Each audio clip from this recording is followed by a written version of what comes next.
On this episode of China Uncensored, as trade disputes between China and the U.S. continue, China looks for more friends.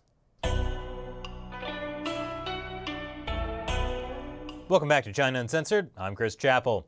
As China and the U.S. edge closer to a full-on trade war, the Chinese Communist Party is looking to turn America's allies against it.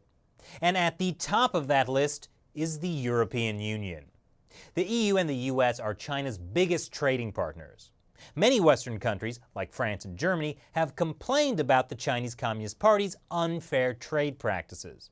For example, stealing technology and manipulating Chinese currency to keep exports cheap. But now, trade relations are getting worse. A few weeks ago, President Donald Trump threatened to impose tariffs on a total of $150 billion worth of Chinese exports. It's in response to the Chinese regime's unfair industrial subsidies and the theft of American intellectual property. According to the Intellectual Property Commission, theft of intellectual property costs the U.S. economy $600 billion a year. And surprise, surprise, China is the biggest culprit. And that's only the direct impact of IP theft. If you factor in the long-term impact of lost future revenue from innovation and jobs, the loss could be as much as $5 trillion a year, according to one expert.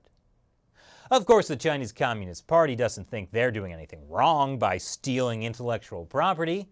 I mean, the party literally wrote intellectual property theft into their latest 5-year economic plan. They're just upset that the chickens are finally coming home to roost. So they're retaliating by threatening to implement their own tariffs on U.S. goods. And now the party is upping the ante. They're trying to drive a wedge between the U.S. and Europe. China's Ministry of Foreign Affairs called on the European Union to stand up together against American protectionism and uphold the rules-based multilateral order. I'm sorry, but the Chinese Communist Party wants to uphold the rules-based multilateral order?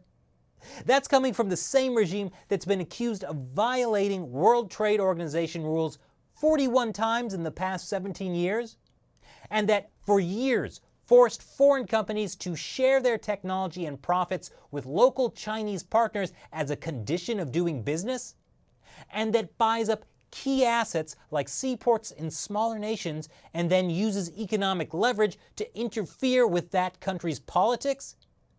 So I think what the Chinese Ministry of Foreign Affairs actually meant was, could we all please just uphold the status quo? Anyway, last week, Beijing's top trade official, Fu Ziying, went on a diplomatic charm offensive in Europe. His goal? To convince longtime U.S. allies to side with China if there's a trade war with the U.S. According to a senior European diplomat who didn't want to be identified, the message was that the EU must stand together against U.S. protectionism in favor of free trade. And another diplomat said that the Chinese official used subliminal threats about bad things that could happen to foreign companies. Subliminal threats, huh?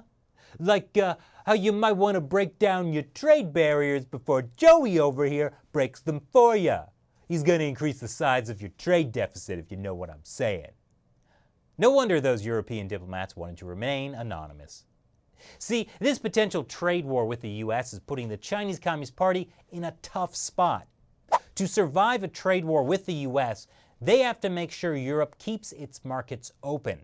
That's according to Yukon Huang, an expert on China's economy at the Carnegie Endowment for Peace.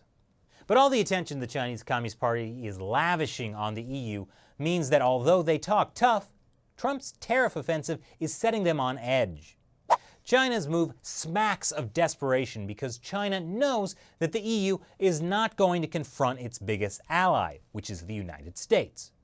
And then, just to drive the point home, a few days after Trade Representative Fu Ziying's European tour wrapped up, 27 out of 28 European Union ambassadors to China co-signed a report criticizing Xi Jinping's flagship One Belt, One Road initiative.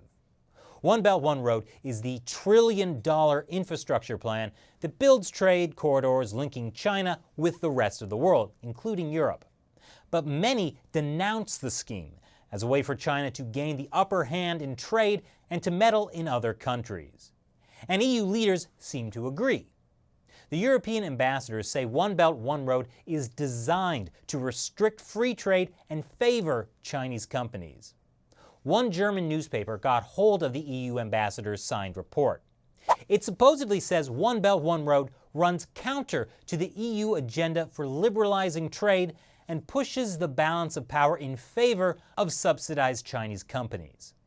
That makes it a bit harder for the Chinese regime to claim the high ground of defending free trade. A senior European diplomat told Reuters the EU was not in the business of taking sides in a trade war and that its goal is to get the multilateral process back on track. In other words, get China and the US to work together and with other countries to resolve their disputes through the World Trade Organization. Ultimately, it looks like the EU agrees with the US that the Chinese regime is not playing by the rules, but they don't really like how the US is dealing with it either. So, do you think the EU and US will remain pals? Or will the Chinese regime manage to drive a wedge between them? Leave your comments below. Once again, I'm Chris Chappell. See you next time. To find out more about the ways the Chinese Communist Party tries to gain the upper hand in international relations, visit ChinaUncensored.tv.